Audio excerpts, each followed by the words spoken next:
पिछली दफ़ा ये फाइल्स की और ये वो सारी ना। तो अब प्रोसेस से स्टार्ट करते हैं, ये काफ़ी इंपॉर्टेंट हिस्सा है अब कि ये प्रोसेस मैनेजमेंट के ऊपर ये टॉपिक चलेगा। तो प्रोसेस क्या होता है बेसिकली? ये प्रोग्राम इन एग्जीक्यूशन होता है। जब एक प्रोग्राम रन कर रहा होता है, मेमोरी में होता है, सीपीयू उसके ऊपर काम कर रहा होता है, तो उसको हम प्रोसेस कहते हैं। यानी ऑपरेटिंग सिस्टम के लिए वो एक प्रोसेस होता है। ये जब तुम टास्क मैनेजर को देखते हो ना, तो इसमें ये डिटेल्स का टैब है, डिटेल्स का। तो इसमें ये तमाम प्रोसेस लिखे हुए आ रहे होते हैं जो इस वक्त एग्जीक्यूट कर रहे हैं। ठीक है। इनका एक प्रोसेस आईडी लिखा हुआ आ रहा होता है कि ऑपरेटिंग सिस्टम ने इनको क्या आईडी दिया है, क्या नंबर दिया है। उनका स्टेटस आ रहा होता है, रनिंग है, सस्पेंडेड है, स्टॉप्ड है, और बाकी बहुत सारी इंफॉर्मेशन उस प्रोसेस के बारे में ना। तो प्रोसेस इज अ प्रोग्राम जो एक वक्त में एग्जीक्यूट कर रहा होता है। अब प्रोसेस कोई भी होए, process needs IO and CPU time in order to complete. यानी एक प्रोसेस को अपनी ज़िंदगी मुकम्मल करने के लिए, अपना काम मुकम्मल करने के लिए कुछ सीपीयू की ज़रूरत पड़ती है कुछ देर के लिए, और कुछ देर के लिए उसको इनपुट आउटपुट करनी होती है। सीपीयू पे वो बेसिकली कैलकुलेशंस करता है, और आईओ यानी जब उसके पास रिजल्ट्स आ जाते हैं तो वो इनपुट आउटपुट करके रिजल्ट्स बाहर देता है, मतलब प्रिंट करता है या कुछ भी करता है। अब प्रोसेस से मुतालिक बेतहाशा डेटा होता है जो हमने स्टोर करना होता है। मतलब एक प्रोसेस की स्टेट होती है। अब प्रोसेस की स्टेट क्या होती है कि वो न्यू है। देखो, जब एक प्रोसेस रनिंग में है तो उसकी स्टेट रनिंग होती है। अगर वो किसी चीज के लिए वेट कर रहा है, किसी भी वजह से अगर वो वेट कर रहा है, इस वक्त रन नहीं कर रहा, यानी वो एग्जीक्यूशन में तो है, ऑपरेटिंग सिस्टम की लिस्ट में तो है, लेकिन रन नहीं कर रहा, तो वो वेटिंग में है। रेडी का मतलब होता है कि जब वो आ, मतलब प्रोसेस रेडी है, वो काम करना चाहता है, लेकिन अभी उसकी बारी नहीं आई, उसको अभी सीपीयू नहीं मिला। टर्मिनेटेड जाहिर बात है जब वो खत्म हो गया है। तो प्रोसेस की एक लाइफ साइकिल होता है, इसका एक डायग्राम, हाँ ये इसका एक डायग्राम होता है जो ये बताता है कि कैसे ये काम चल रहा है। तो प्रोसेस जब नया स्टार्ट होता है तो वो न्यू स्टेट में होता है।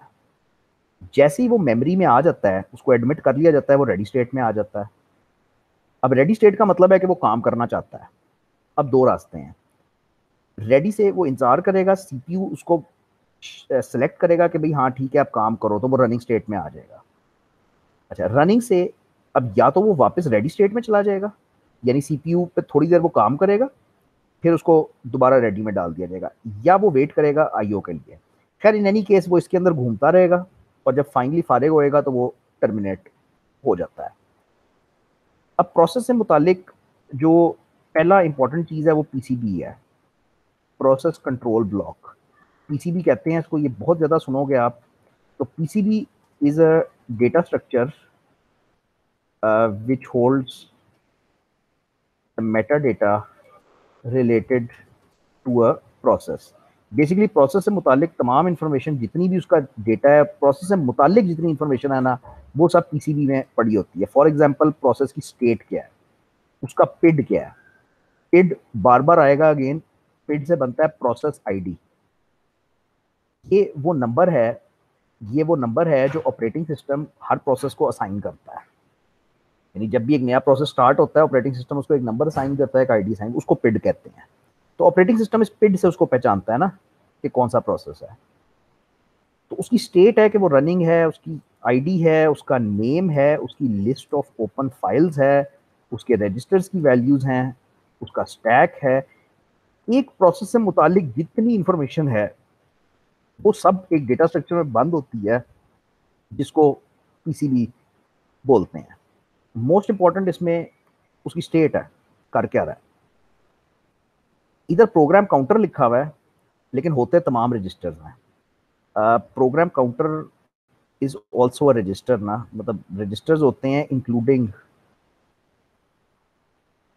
Program counter. प्रोग्राम काउंटर जरा इंपॉर्टेंट होता है, इसलिए शायद अलहदा लिखा हुआ है। ये बताता है कि अगली इंस्ट्रक्शन कब कहाँ से एग्जीक्यूट होनी है, लेकिन 12 रजिस्टर सारे होते हैं, प्रोग्राम काउंटर उसके अंदर है। और इसके अलावा बेतहाशा इंफॉर्मेशन पीसीबी के अंदर पड़ी होती है। ये उसने एक तस्वीर सी बना के दिखाई है कि पीसीबी के अंदर ये डेटा सारा पड़ा होता है। पीआईडी होता है, प्रोसेस नंबर, उसका प्रोग्राम काउंटर, रजिस्टर्स, स्टैक की values, list of open files, ये सारा डेटा उसके अंदर पड़ा होता है।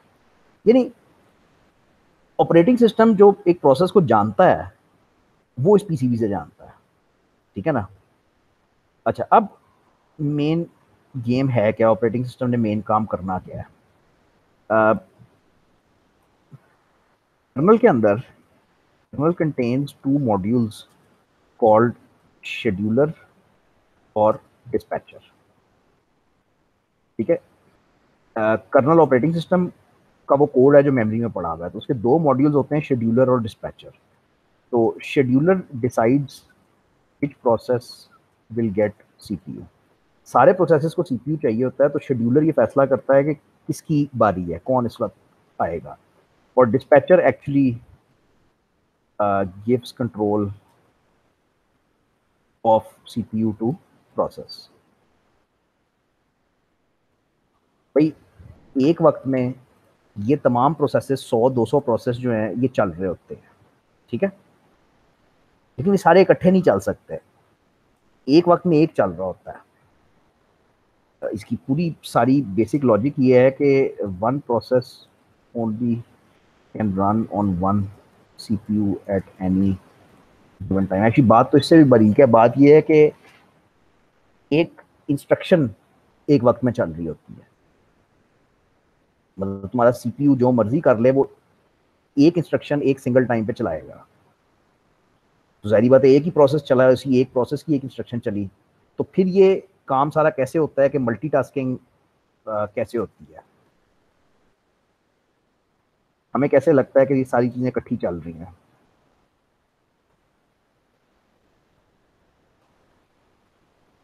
बेसिक बात यह है कि एक प्रोसेस एक वक्त में चलना है, ठीक है। फिर मल्टीटास्किंग, ये इतने सारे प्रोसेस इकट्ठे कैसे चलते हैं, ये चलते हैं बाय कॉन्टेक्स्ट स्विचिंग।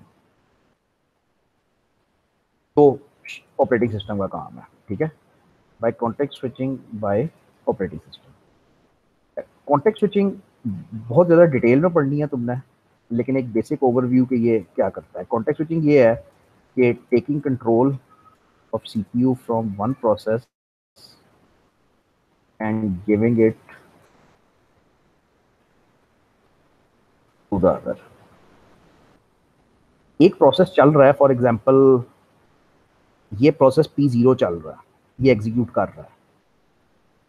अब अगर तो यही चलता रहेगा तो फिर सिर्फ यही प्रोसेस चलेगा और किसी की बारी नहीं आएगी, लेकिन ऐसे नहीं है। कॉन्टेक्स्ट स्विच होता है। कॉन्टेक्स्ट स्विच ये है कि सीपीयू इससे ले लो, अब इसको यहाँ पे रोक दो, ब्रेक लगा दो और सीपीयू दे दो प्रोसेस P1 को, थोड़ी देर के लिए वो चल पड़े, थोड़ी देर के लिए वो चलेगा, फिर कॉन्टेक्स्ट स्विच होएगा, फिर वापस इसकी तरफ जाओगे। तो कॉन्टेक्स्ट स्विचिंग अमल है एक प्रोसेस से सीपीयू लेके दूसरे को देने का, ठीक है। करते कैसे हैं, मतलब ऑपरेटिंग सिस्टम करता ये कैसे है काम।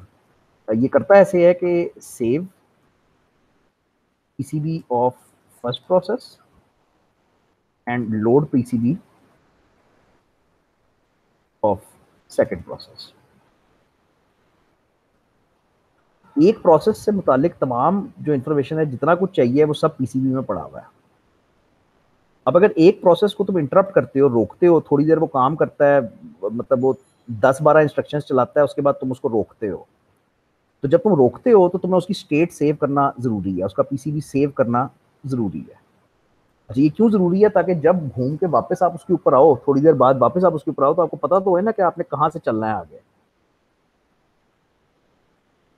सिमिलरली जब आप दूसरा प्रोसेस लोड करते हो तो हमें उस प्रोसेस की सारी दुनिया पता होनी चाहिए, और ये पता होना चाहिए कि वो किधर है, वो स्टार्ट कहाँ से हुआ है, उसने छोड़ा कहाँ से था। देखो इमेजिन करो कि तुम दो क्लासरूम्स हैं और तुम दो क्लासरूम्स में एक ही टाइम पे पढ़ा रहे हो, तो एक ही टाइम पे तो नहीं पढ़ा सकते। तुम पहले क्लासरूम में जाते हो, वहां तुम 2 पेजेस पढ़ाते हो, फिर वहीं पे सारा कुछ रोकते हो, 2 पेजेस पे निशानी लगाते हो। ये जो निशानी लगाने का अमल है ना, ये बेसिकली ये है कि तुम सेव करते हो सारा डेटा पहले प्रोसेस का, और अब तुम दूसरे कमरे में चले जाते हो। तो दूसरे कमरे में जाके क्या पढ़ाना है, कहाँ से पढ़ाना है, वो तुम्हें लोड करना पड़ेगी, उसकी सारी इंफॉर्मेशन, ठीक है। मॉडर्न ऑपरेटिंग सिस्टम्स जो बेतहाशा ये काम कर रहे हैं वो कॉन्टेक्स्ट स्विचिंग कर रहे हैं, और बड़ी तेजी से कर रहे हैं। एक सेकंड में पता नहीं कितनी मिलियन दफा वो स्विच हो जाता है, इसीलिए यूजर को पता नहीं चलता। यूजर को लगता है कि ये सारे प्रोसेस जो ऊपर खोले हुए हैं उसने, वो सारे इकट्ठे चल रहे हैं, लेकिन वो एक्चुअली स्विचिंग इतनी तेज हो रही है कि हमें पता नहीं चलता, ठीक है ना। कॉन्टेक्स्ट स्विचिंग बजाते खुद बड़ा सादा सा अमल है। प्रॉब्लम ये है कि एक सीपीयू पे एक प्रोसेस चलता है एक वक्त में। तो अगर इस तरह करोगे तो फिर तो काम बड़ा खराब है, फिर तो आप मल्टीटास्किंग नहीं कर सकते। तो मल्टीटास्किंग के लिए ये किया गया कि बड़ी तेजी से प्रोसेसेस के दरमियान में ठक ठक ठक ठक ठक ठक स्विचिंग करता है, और ये सारी स्विचिंग ऑपरेटिंग सिस्टम करता है। इस अमल को कॉन्टेक्स्ट स्विच बोलते हैं। और एक्चुअली करते किस तरह है ये, वो बेसिकली ये है कि एक का डेटा सेव कर लो और दूसरे का डेटा लोड कर लो, ताकि आपको पता हो कि आपने कहां से स्टार्ट करना है। तो P0 प्रोसेस चल रहा था, खुश था, एकदम से आपने उसको कॉन्टेक्स्ट स्विच कर दिया। अब आपने करना क्या है, आपने जो प्रोसेस P0 था उसका पीसीबी सेव कर लिया, जिसकी बारी आई है अब उसका पीसीबी लोड कर लिया, और आपने उसको चलाना शुरू कर दिया। अब थोड़ी देर बाद उसकी भी बारी खत्म होनी है, तो वापस कॉन्टेक्स्ट स्विच होना है। अब इस दफा इसका पीसीबी आप सेव करोगे, 1 का पीसीबी सेव करोगे, 0 का पीसीबी जो आपने ऊपर सेव किया था उसको लोड करोगे, और दोबारा आप उसको चलाना शुरू कर दोगे। तो कॉन्टेक्स्ट स्विचिंग के वैसे बहुत सारे फायदे हैं, लेकिन मतलब एक तो ये है कि this is necessary for multitasking, जिसकी हर यूजर को अब आदत है। एक तो ये है। दूसरा ये है कि context switching never lets the CPU sit idle. CPU को फारिग नहीं रहने देता कभी भी। बात यह है कि अगर एक ऐसा प्रोसेस चल रहा है जिसने फॉर एग्जांपल डेटा कॉपी करना है, कोई इनपुट आउटपुट बहुत ज्यादा करनी है, तो उस टाइम पे तो सीपीयू फारिग बैठा होएगा जब वो इनपुट आउटपुट कर रहा होगा प्रोसेस, तो हम उसको फारिग नहीं बैठने देते, हम उसका कॉन्टेक्स्ट स्विच कर देते हैं किसी और प्रोसेस की तरफ। तो हम ये रियलाइज करते हैं कि हमारे पास सीपीयू एक ही है और सबसे इंपॉर्टेंट पुर्जा हमारे पास सीपीयू ही है, तो उसको हमने फारिग नहीं बैठने देना। कॉन्टेक्स्ट स्विच बड़ा ही सख्त जरूरी है। आपको अगर ये गूगल करना पड़ता है इसका कॉन्सेप्ट क्लियर करने के लिए, करो, लेकिन ये मतलब बार बार आपकी जान खाता रहेगा। अच्छा, क्यूज की तरफ मैं भी आता हूँ। तो शेड्यूलर जिसकी मैं बात कर रहा था कि इसके कर्नल के अंदर 2 मॉड्यूल्स हैं, एक शेड्यूलर डिस्पैचर। तो शेड्यूलर का बेसिकली तो काम यही है, शेड्यूलिंग करना, ये फैसला करना कि बारी किसको देनी है अगली। कॉन्टेक्स्ट स्विचिंग एक्चुअली डिस्पैचर कर रहा है। कॉन्टेक्स्ट स्विचिंग एक्चुअली जो परफॉर्म करता है वो डिस्पैचर करता है।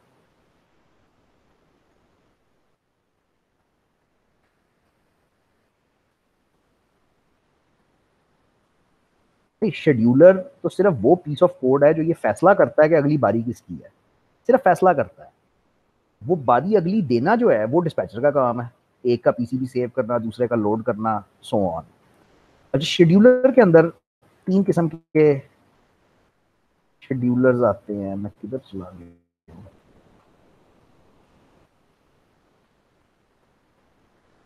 तो शेड्यूलर के अंदर बेसिकली 3 किस्म के शेड्यूलर्स आते हैं।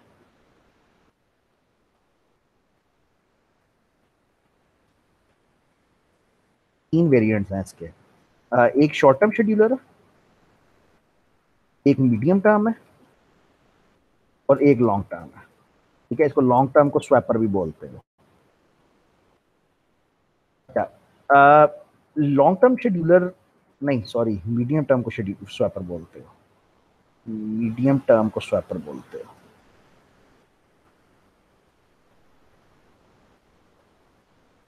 लॉन्ग टर्म शेड्यूलर बड़ा कम चलता है। इसका काम ये होता है कि ये मेमोरी के अंदर प्रोसेस लेके आता है। This is responsible for bringing a process into memory. यानी जब एक प्रोसेस नया स्टार्ट होता है ना, तो वो डिस्क पे होता है, डिस्क से उसको उठा के मेमोरी में लाना होता है। ये काम लॉन्ग टर्म शेड्यूलर का है। ये बहुत ही थोड़ा होता है। यानी आप सोचो, जब आप एक प्रोग्राम को डबल क्लिक करते हो स्टार्ट करने के लिए, तो मैं अभी अगर ये माइक्रोसॉफ्ट वर्ड स्टार्ट करता हूँ, तो जब मैं इसको स्टार्ट करूंगा तो ये डिस्क से उठ के मेमोरी में आएगा। इस स्टेज पे जो कोड काम कर रहा होता है वो लॉन्ग टर्म शेड्यूलर का है। ठीक है, short term scheduler much much more important. ठीक है, this is responsible switching between, ऐसे भी नहीं कहना चाहिए इसको, क्या कहना चाहिए, is responsible for deciding who gets CPU next. Once again, long term scheduler तो बहुत कम चलता है, वो तो सिर्फ उस वक्त चलता है जब आप एक प्रोसेस को अंदर लाते हो। लेकिन शॉर्ट टर्म शेड्यूलर तो हर वक्त चल रहा होता है, चलता ही रहता है बल्कि। क्योंकि हर वक्त मेमोरी में प्रोसेसेस पड़े हुए हैं, उनमें से ये फैसला करना है अगला सीपीयू किसको देना है, अगला किसको देना है, तो वो तो बार बार चलता रहता है। तो शॉर्ट टर्म शेड्यूलर असल चीज़ है जो वो होता है। मीडियम टर्म बहुत कम इस्तेमाल होता है और ये उल्टा है। This takes a process from memory to hard disk. कभी कभी ये होता है कि ऑपरेटिंग सिस्टम ये डिसाइड करता है कि मेरे पास मेमोरी खत्म हो गई है, मेमोरी बहुत कम रह गई है, और अभी उसको और यूजर और मेमोरी मांग रहा है, मतलब यूजर कह रहा है कि मैंने और प्रोसेस स्टार्ट करने हैं। तो ऑपरेटिंग सिस्टम कभी भी आपसे माफी नहीं मांगता कि भाई सॉरी मैंने नहीं स्टार्ट करना, मेरे पास मेमोरी खत्म हो गई। वो एडजस्ट करता रहता है खुद ब खुद। तो वो करता ये है कि कुछ ऐसे प्रोसेस जो मेमोरी में पड़े हुए हैं, जो पुराने हो गए हैं, जिनको अभी यूजर इस्तेमाल नहीं कर रहा, उनको उठा के वापस हार्ड डिस्क पे डाल देता है उसी हालत में। यानी उसका जो रन टाइम का इमेज है वही उठा के डिस्क पे डाल देता है। हार्ड डिस्क पे एक जगह होती है, स्वैप फाइल कहते हैं उसको। विंडोज में भी होती है, लिनक्स में भी होती है। तो वो स्वैप फाइल में जाके उसको डाल देता है। अच्छा, उसका फायदा ये होता है कि उसके पास मेमोरी में जगह बन जाती है, तो वो नया प्रोसेस आपका स्टार्ट कर देता है। अच्छा, अब जब यूजर किसी ऐसे प्रोसेस पे जाके हाथ मारता है, फॉर एग्जाम्पल मेरा ये एक नोटपैड का प्रोसेस खुला हुआ है, इमेजिन करो कि ये 4 दिन से खुला हुआ है और मैंने इस पर क्लिक नहीं किया। ये खुला हुआ है, चल रहा है 4 दिन से, लेकिन मैंने इस पर क्लिक नहीं किया। तो हो सकता है ऑपरेटिंग सिस्टम ने इसको उठा के बाहर डिस्क पे फेंक दिया हुआ है। अब जब मैं जाके उसके ऊपर क्लिक करूंगा, तो ज्यादातर ये होता है कि थोड़ा सा 2-4 सेकंड लगते हैं और फिर वो सामने आता है। तो वो 2-4 सेकंड क्यों लगते हैं? क्योंकि वो जब यूजर क्लिक करता है तो ऑपरेटिंग सिस्टम को पता चलता है कि यार ये तो है ही नहीं मेरे पास मेमोरी में, ये तो मैं बाहर रखा आया हूँ। तो उस टाइम पे वो फौरन उसको डिस्क से उठा के वापस लाता है अंदर, और फिर आपकी स्क्रीन पे सामने डिस्प्ले करवाता है। ये वाला काम जो कर रहा होता है वो मीडियम टर्म शेड्यूलर कर रहा होता है। तो शेड्यूलर वैसे तो 3 कैटेगरीज में आते हैं, लेकिन जो असल आपने पढ़ना है वो बेसिकली शॉर्ट टर्म ही है। मीडियम टर्म आप पढ़ते हो मिड टर्म के बाद जाके थोड़ा सा, लेकिन ज्यादा नहीं। और लॉन्ग टर्म तो बिल्कुल नहीं पढ़ते, उसमें है ही कुछ नहीं करने वाला। शॉर्ट टर्म शेड्यूलर असल है, जो बार बार चल रहा है और जो सारी गेम को कंट्रोल कर रहा है।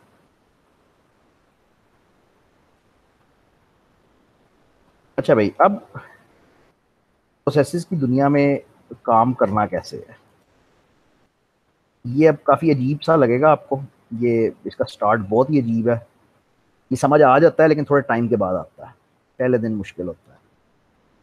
अब प्रोसेसेस के ऊपर काम करना है, ठीक है। प्रोसेसेस क्रिएट करने हैं, डिस्ट्रॉय करने हैं, सो ऑन। अब विंडोज़ में तो कॉन्सेप्ट ये है कि प्रोसेस क्रिएट कैसे होता है, आप कोई प्रोग्राम स्टार्ट करते हो, आप किसी चीज़ पे क्लिक करके उसका प्रोग्राम स्टार्ट कर देते हो, तो वो प्रोसेस स्टार्ट हो जाता है। विंडोज़ में ये होता है। हमने ये करना है काम कोड में, और करना भी लिनक्स के अंदर है, ठीक है। तो लिनक्स में प्रोसेसेस इस तरह क्रिएट होते हैं कि यूजुअली एक पेरेंट प्रोसेस होता है, वो चिल्ड्रन प्रोसेस क्रिएट करता है, ठीक है। और लिनक्स में इस तरह स्पेसिफिकली कि सबसे ऊपर एक रूट प्रोसेस चल रहा होता है, उसके बाद कुछ डीमन प्रोसेसेस हैं, स्वैपर्स हैं, ये मतलब डिफरेंट प्रोसेसेस एक ट्री की शक्ल में, ये पेरेंट चाइल्ड की हायरार्की की शक्ल में चल रहे होते हैं। अच्छा, विंडोज़ में ऐसा नहीं है। विंडोज़ में बस प्रोसेसेस सारे अलग अलग अपना अपना काम कर रहे होते हैं, हायरार्की नहीं होती यूजुअली, इसमें होती है लिनक्स में। अच्छा, अब प्रोसेस क्रिएशन में काफ़ी सारे इश्यूज हैं। अगर आप एक ऑपरेटिंग सिस्टम खुद बना रहे हो, अब ये चीज़ है ना जो समझने में खिचड़ी पकती है। अब इसे पढ़ाया ऐसे हुआ है इसको कि अगर आप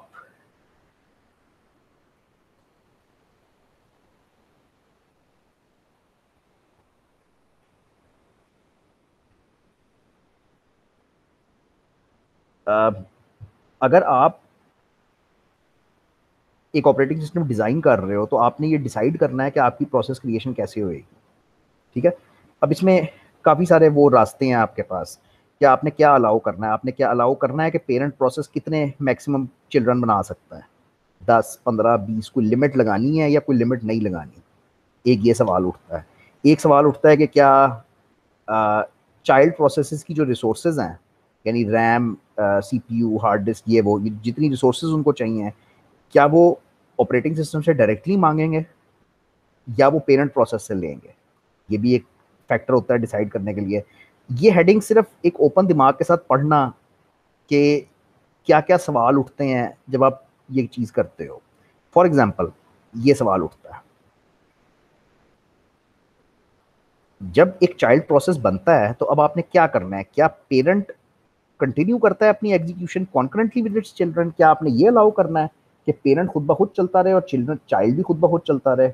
या क्या आप ऐसा चाहते हो कि पहले पेरेंट रुक जाए, पेरेंट सस्पेंड हो जाए, फिर उसका चाइल्ड चले, और फिर जब चाइल्ड चल के खत्म हो जाए फिर पेरेंट वापस चले? ये डिसीजन है जो हमने लेना है। आ, फिर एक और ये है कि चाइल्ड प्रोसेस को बनाना किस तरह है, क्या वो डुप्लीकेट होएगा, क्या उसके अंदर कोई और प्रोग्राम लोड हुआ होएगा, सो ऑन ना। मतलब ये बहुत सारे फैसले हैं अभी इसमें, ये सारा कुछ अभी करते हैं एग्जैक्ट एलपी और ये सारा कुछ हमने करना है। अच्छा, इसी तरह प्रोसेस टर्मिनेशन भी एक इशू है। बात यह है कि आप किसी भी प्रोसेस को विंडोज में अगर आपने खत्म करना हो तो आप ये क्रॉस दबा देते हो, वो एप्लीकेशन बंद हो जाती है, वो प्रोसेस खत्म हो जाता है। या आप यहाँ आके इसको राइट क्लिक करके एंड प्रोसेस या एंड प्रोसेस ट्री कर देते हो विंडोज में, तो वो प्रोसेस खत्म हो जाता है। लेकिन अगेन हम ये काम कोड के अंदर और उस तरह से करेंगे। तो प्रोसेस टर्मिनेशन ये है कि आप प्रोसेस को कब मारना चाहते हो, ऑपरेटिंग सिस्टम कब एक प्रोसेस को खत्म करना चाहता है।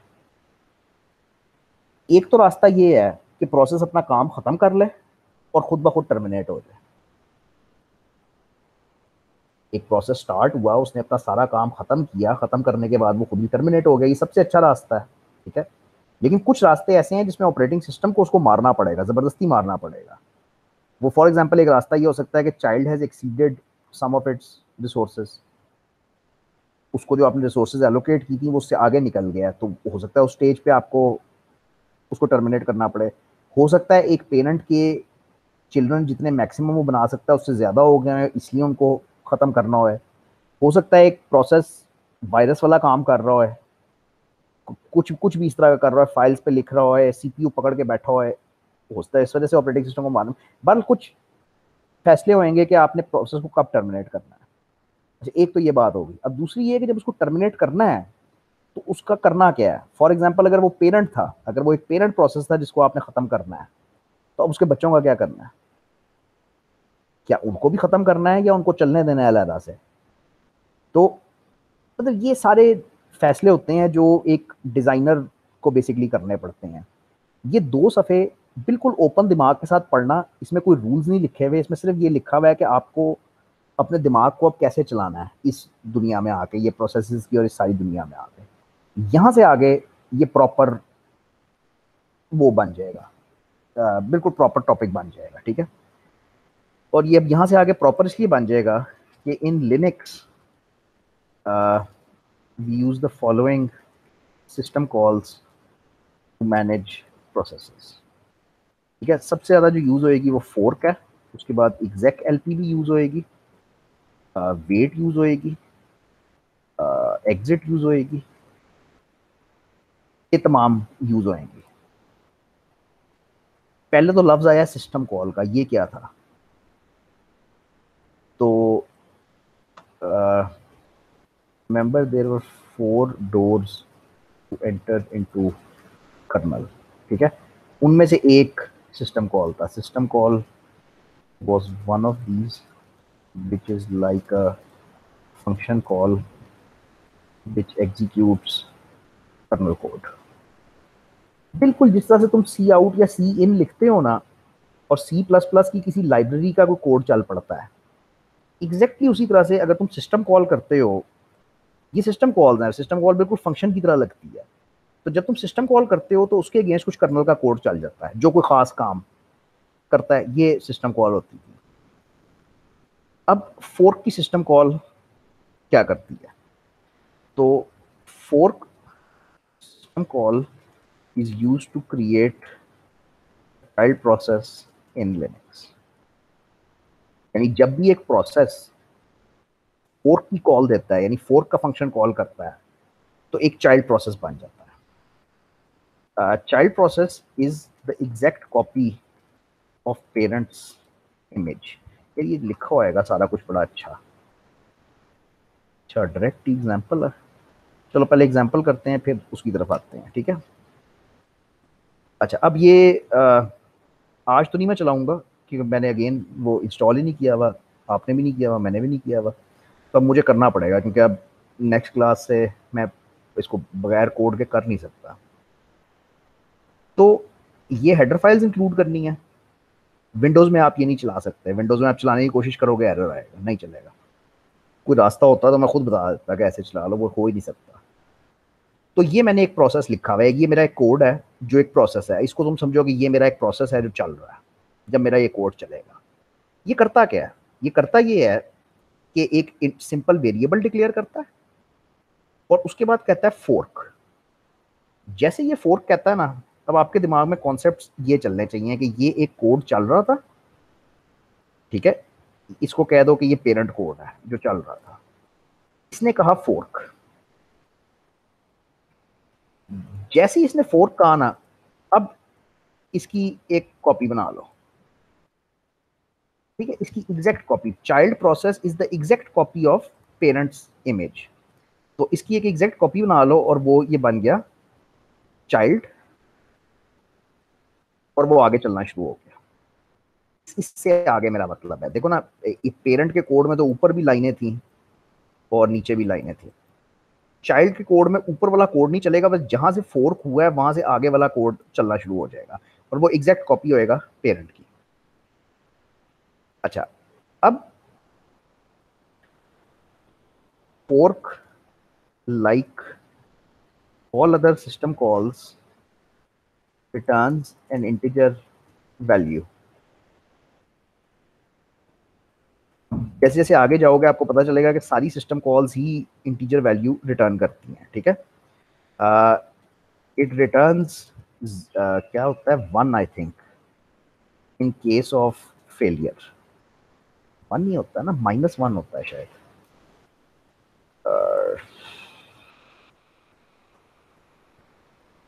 -1,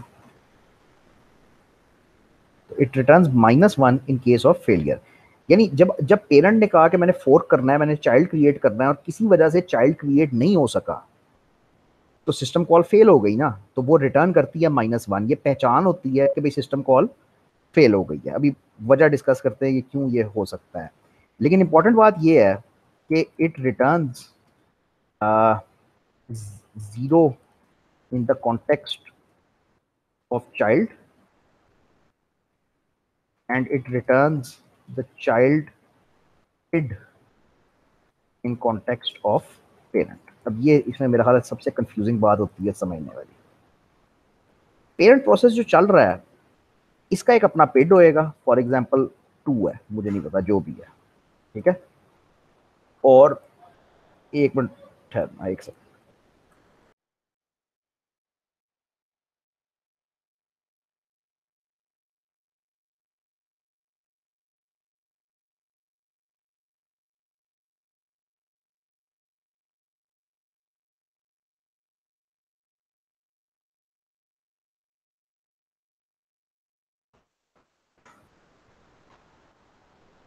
तो पेरेंट चल रहा है, उसका पेड है फॉर एग्जांपल 2, कोई भी उसका पेड हो सकता है।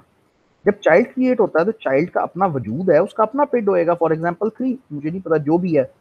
पेड वो नंबर है जो ऑपरेटिंग सिस्टम ने उसको असाइन किया है। पेरेंट का अपना है, चाइल्ड का अपना है। अब इंपॉर्टेंट बात यह है कि जब आप फोर्क करते हो तो फोर्क यहां पे रिटर्न करेगा एक नंबर। फोर्क रिटर्न करता है एक नंबर, एक इंटीजर रिटर्न करता है। तमाम सिस्टम कॉल्स एक इंटीजर रिटर्न करती हैं। पेरेंट को यहाँ पे वापस मिलेगा चाइल्ड का पेड, यानी पेरेंट को इस केस में यहाँ पे रिटर्न होएगा 3, और चाइल्ड को इधर रिटर्न होएगा 0। अच्छा, अब जरा कोड देखो। अब अपने दिमाग में इसकी 2 कॉपियां बना लो। ये पेरेंट चल रहा है, जैसे ही फोर्क की सिस्टम कॉल आई, यहाँ पे एक और चाइल्ड बन गया, इसी यही कोड एग्जैक्टली चाइल्ड का बन गया, ठीक हो गया। अब इस दुनिया में, इस पेरेंट की दुनिया में, यहाँ पे रिटर्न होएगा 3 या जो भी चाइल्ड का आईडी था, और इस दुनिया में, चाइल्ड की दुनिया में, इसी वेरिएबल पिड में रिटर्न होएगा 0। अब इसके आगे उसने इफ की कंडीशन लिखी हुई है, इफ पिड इज 0। तो पेरेंट के केस में तो 0 नहीं होएगा, चाइल्ड के केस में वो 0 होएगा। तो चाइल्ड का कोड, चाइल्ड प्रोसेस का ये वाला कोड जो भी यहाँ पे लिखा हुआ है वो चल पड़ेगा। और पेरेंट के केस में एल्स वाला कोड चल पड़ेगा। ये बहुत ही टेढ़ा काम है और ऐसा ही काम है अगले 6-7 लेक्चर तक। टेढ़ा क्यों है? सिर्फ एक वजह टेढ़े होने की कि आपको दिमाग में ये दोनों इकट्ठे चलाने हैं, ये एक कोड नहीं है। ऐसी दो कॉपीज, जैसी फोर्क हो गया दो कॉपीज बन गई, पेरेंट अलहदा चल रहा है, चाइल्ड अलहदा चल रहा है। एक और तरीके से पेरेंट प्रोसेस का अपना वजूद था, सब कुछ ठीक ठाक था, उसको एक पिड असाइन हुआ था, उसका नंबर था 12, नहीं सॉरी ये कुछ और बताने की कोशिश कर रहा है यहाँ पे। तो पेरेंट का अपना पिड था, चाइल्ड जब बना, जब पैदा हुआ तो उसका एक अपना पिड होएगा जो यहाँ पे नहीं हमें पता। यहाँ पे वो ये दिखा रहा है कि ये जो ये वाला पीआईडी का वेरिएबल है ना, इसके अंदर चाइल्ड में 0 आ जाएगा और पेरेंट में कोई नंबर आ जाएगा। इनफैक्ट ये नंबर क्या होता है? ये चाइल्ड का नंबर होता है, ये चाइल्ड का प्रोसेस आईडी नंबर होता है। तो फोर्क की सिस्टम कॉल अगर तो फेल होती है तो -1 देती है, खत्म हो गई बात। अगर फेल नहीं होती, कामयाब है, तो अब दो प्रोसेस होंगे, पेरेंट भी होएगा, चाइल्ड भी होएगा। तो चाइल्ड के कॉन्टेक्स्ट में वो 0 वापस करेगी, पेरेंट के कॉन्टेक्स्ट में वो चाइल्ड का पिड वापस करेगी। और उसको आप इफ की कंडीशन में इधर इस्तेमाल करके आगे काम संभाल सकते हो कि क्या करना है भाई। फिर वापस आता हूँ इसकी तरफ। ये बहुत ज़्यादा आता है एमसीक्यूज और शॉर्ट क्वेश्चंस में, इस तरह की चीज़ें कि after the fork system call parent and child share the following. जब फोर्क चल पड़ता है तो पेरेंट और चाइल्ड के दरमियान में कुछ चीज़ें कॉमन होती हैं, ठीक है। एक्चुअली तो कोड ही बिल्कुल कॉमन है ना, जो उसका कोड है वही उधर कॉपी हो जाता है, तो सारा एक सेम होता है। लेकिन बहरहाल ये प्लीज़ याद कर लेना कि ये वैल्यूज सेम होती हैं। हाँ, लेकिन वेरी इंपॉर्टेंट कि जो चीज़ें डिफरेंट होती हैं, डिफरेंट उनका पिड होता है, मोस्ट इंपॉर्टेंट। चाइल्ड का अपना वजूद होता है, उसका अपना पिड होता है, पेरेंट का अपना पिड होता है। ये जो आपका गूगल क्रोम चलता है ना, क्रोम ऐसे ही चलता है कि यहाँ पे तो तुम्हें क्रोम शायद एक ही दफ़ा नज़र आएगा कि ये एक दफ़ा चल रहा है, ठीक है, एक प्रोसेस चल रहा है। लेकिन एक्चुअली इसने कुछ 30-40 ये चाइल्ड प्रोसेसेस क्रिएट किए होते हैं। क्रोम तो एक ही दफ़ा चल रहा है, लेकिन उसने ये अपने 30-40 चाइल्ड प्रोसेसेस क्रिएट किए होते हैं जो काम कर रहे होते हैं। ये एक्सटेंशंस, आपकी टैब्स, इस तरह की चीज़ें सारे चाइल्ड प्रोसेस क्रिएट करती हैं। तो हर प्रोसेस का अपना डिफरेंट पिड होता है। एक चीज़ होती है पेरेंट प्रोसेस आईडी, ये इंपॉर्टेंट नहीं है वैसे, लेकिन हर प्रोसेस का जो पेरेंट होता है उसका आईडी वो भी डिफरेंट होता है। और आखिरी बात यह कि फोर्क सिस्टम कॉल फेल क्यों हो सकती है। आपने लिखा फोर्क, अब वो कामयाब नहीं हुई, वो कॉल नहीं चली, मतलब वो चाइल्ड प्रोसेस नहीं क्रिएट हुआ, क्यों भाई? वजह तो ऑपरेटिंग सिस्टम ने डिसाइड किया कि नहीं भाई, आपको चाइल्ड प्रोसेस क्रिएट करने की इजाज़त नहीं है किसी भी वजह से। शायद आपने कोई लिमिट एक्सीड कर दी हो, शायद सिस्टम के पास इस वक्त रिसोर्सेज ना हो, कुछ भी वजह हो सकती है जिस वजह से नहीं हुआ। तो बल पहचान ये है कि आपको -1 वापस मिलता है और उसको आप चेक कर लेते हो। दूसरी सिस्टम कॉल जो है वो वेट है। वेट काफ़ी सिंपल है, वेट में कुछ नहीं करना। Wait system call suspends the calling process, that's it, बस। जो प्रोसेस भी कहेगा वेट, जो भी कहेगा वेट, वो सस्पेंड हो जाएगा, ठीक है। अच्छा, चलाते हैं जरा। हमने किया फोर्क, जैसे ही हमने फोर्क किया तुम्हारे दिमाग में इसकी दो कॉपियां बन गई कोड की। पेरेंट में यहां पे वापस कोई नंबर आ जाएगा, चाइल्ड में यहां पे वापस 0 आएगा। अब अगर तो पिड -1 है, यानी यहाँ पे -1 कब आएगा? अगर कॉल फेल होती है तो आप लिख दोगे फोर्क फेल्ड और प्रोग्राम एग्जिट हो जाएगा, ये तो बात यहीं पे खत्म हो गई। लेकिन समझो कि -1 नहीं है, तो आगे जाके आप चेक करते हो कि अगर पिड 0 है तो कुछ करते हो, और एल्स में लिखा हुआ है वेट। अब ये कर ये रहा है कि पेरेंट के कोड में तो एल्स वाला हिस्सा चल रहा है ना, और चाइल्ड के कोड में इफ वाला हिस्सा चल रहा है। तो पेरेंट अपने आप को सस्पेंड कर रहा है वेट लिख के, और सस्पेंड करने का मतलब है कि वो इंतजार करेगा कि पहले चाइल्ड एग्जीक्यूट करे, क्योंकि जब दो प्रोसेस बन गए हैं अलग-अलग, तो अब हमें नहीं पता कि पहले कौन चलेगा बाद में कौन चलेगा। तो पेरेंट यहाँ पे इंश्योर कर रहा है कि वो अपने आप को सस्पेंड करे और चाइल्ड को मौका दे के वो रन करे। अब चाइल्ड पहले चलेगा, चाइल्ड आउटपुट करेगा चाइल्ड हेयर, जब वो खत्म हो जाएगा चाइल्ड, चाइल्ड एग्जिट कर जाएगा, तब पेरेंट की बारी दोबारा आएगी और फिर पेरेंट लिखेगा वेल डन किड। तो wait is not that important, बस ये सिर्फ कॉलिंग प्रोसेस को सस्पेंड करता है। एग्जैक्ट एलपी बड़ी इंपॉर्टेंट है। This is a system call which overrides the binary image of a process. This is very useful in Linux, very very useful. Problem ये है कि we know that child is exact copy of parent.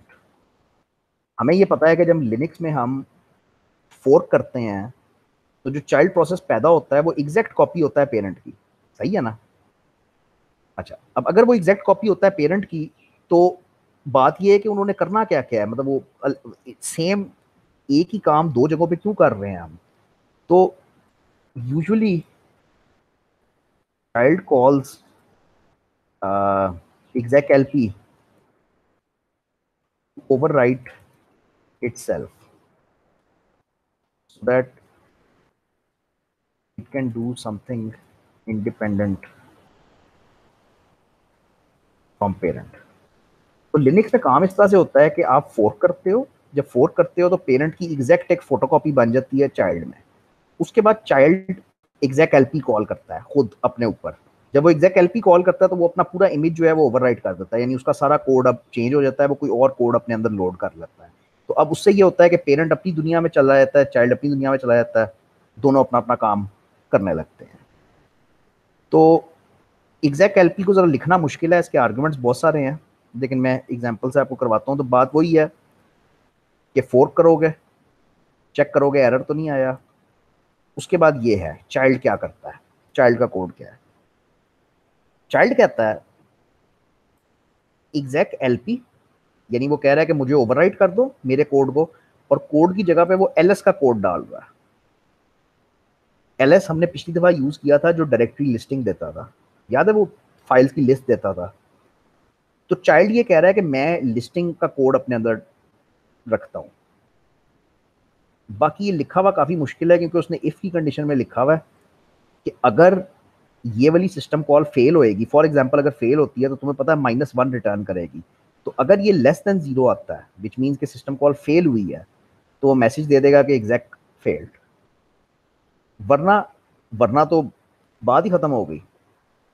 वरना बात ऐसे खत्म हो गई कि जैसे ही चाइल्ड ने एग्जैक्ट एलपी किया, तो अब चाइल्ड का ये वाला कोड तो सारा खत्म हो गया, उसकी जगह पे तो कोई नया कोड आ गया एलएस का, तो वो अब एलएस का कोड चलना शुरू हो जाता है। ये बेहतरीन तस्वीर है।